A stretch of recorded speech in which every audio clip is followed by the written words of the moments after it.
இன்றைய தினசரி மன்னா. கர்த்தருடைய பரிசுத்த நாமத்துக்கு மகிமை உண்டாவதாக. புதிய நாள் புதிய நம்பிக்கை நிகழ்ச்சிக்கு உங்கள் யாவரையும் வரவேற்கிறோம். இன்றைக்கு நம்ம தியானிக்க போற வசனம் எரேமியா 33:26. அப்பொழுது நான் யாக்கோபின் சந்ததியையும் என் தாசனாகிய தாவீதின் சந்ததியையும் தள்ளி நான் ஆபிரகாம் ஈசாக்கு யாக்கோபு என்பவர்களின் சந்ததியை ஆளத்தக்கவர்களை அதிலிருந்து எடுக்காதபடிக்கு வெறுத்து போடுவேன். அவர்களுடைய சிறையிருப்பை நான் திருப்பி அவர்களுக்கு இறங்குவேன் என்று கர்த்தர் சொல்லுகிறார் என்றார். அப்போ இந்த வசனத்தை நீங்கள் புரியணும்னா இதுக்கு மேலே இருக்க 2 வசனங்களை நீங்கள் படிக்கணும். 24 கர்த்தர் தெரிந்து கொண்ட 2 வம்சங்களையும், அந்த 2 வம்சம் எதுனா யாக்கோபும் தாவீதினுடைய வம்சமும் வெறுத்து போற்றேன் என்று இந்த ஜனம் சொல்லி தங்களுக்கு முன்பாக என் ஜனம் இனி ஒரு ஜாதி அல்லவென்று அதை தூசிக்கிறார்கள் என்பதை நீ காண்கிறதில்லையோ?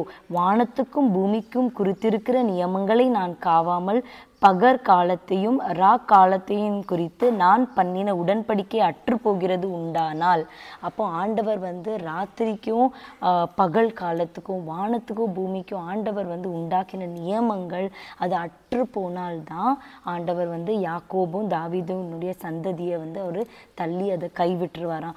அப்போ நீங்கள் நினச்சி பார்க்கலாம், எப்பவுமே எப்படி ஒரு பகலுக்கு அப்புறம் இரவும் இரவுக்கு அப்புறம் பகலும் எப்படி அது ஃபாலோ ஆகிட்டே வருதோ, எப்படி ஆண்டவர் வானத்துக்கும் பூமிக்கும் பண்ண உடன்படிக்கை ஒரு நாளும் அற்று போகாதோ, அதே மாதிரி தான் ஆண்டவர் தாவீதுக்கும் யாக்கோபுடைய சந்ததிக்கும் மனம் இறங்குறது ஒரு நாளுமே அற்று போகாது.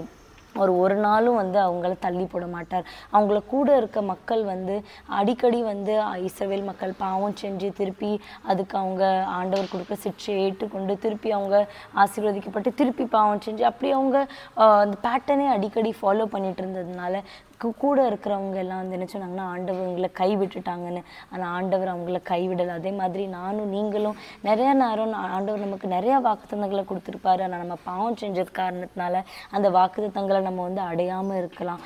ஆனால் இன்றைக்கு நீங்கள் மனம் திரும்பி முழு மனதோடு ஆண்டவரை நோக்கி அவங்களை அறிக்கை செஞ்சு அவரிடத்தில் திரும்புகிறப்போ கட்டாயமாக அவர் உங்களுக்கு கொடுத்துருக்க வாக்குத்தத்தங்களை அவர் நிறைவேற்றுவார். உங்கள் சிறையிருப்புலேருந்து உங்களை மாற்றுவார். வாக்குத்தத்தம் பண்ண தேசத்துக்கு உங்களை அழைச்சி போவார். நீங்கள் அந்த உங்கள் கண்களால் காண்பீங்க. வாங்க நம்ம ஜெபிக்கலாம். நன்றி ஆண்டவரே, இந்த புதிய நாளுக்கான கிருபை செஞ்சதுக்காக நன்றி. வசனம் மூலமாக பேசினதுக்காக நன்றி. இந்த வசனத்தை ஏசப்பா நாங்கள் ஏசப்பா நல்லா புரிந்து கொண்டு ஏசப்பா நீங்கள் எங்களுக்கு கொடுத்துருக்க வாக்கு தத்தங்களை நீங்கள் நிறைவேற்ற வல்லவர். ஒருபோதும் நீங்கள் எங்களை கைவிட மாட்டீங்க. அதுக்காக நாங்கள் பாவம் மேலே பாவம் செய்யாதபடி உங்கள் கிருபையை நாங்கள் ஏசப்பா அலட்சியப்படுத்தாதபடி ஏசப்பா நீங்கள் எங்களுக்கு இறக்கம் பண்ணியிருக்கீங்க. அதை ஏசப்பா நாங்கள் உணர்ந்து கொண்டு அனுதினமும் உங்களுக்கு உண்மையாக நாங்கள் இருக்க வாழ உங்களுக்கு சாட்சியாக ஒரு வாழ்க்கையை வாழ ஆசீர்வாதத்தை பெற்றுக்கொள்ள எங்களுக்கு உதவி செய்யுங்க. அப்படி நீங்கள் செய்ய போகிறீங்க. அதுக்காக நன்றி. இயேசு கிறிஸ்துவின் நாமத்தில் ஜெபம் கேளும் நல்ல பிதாவே, ஆமேன்.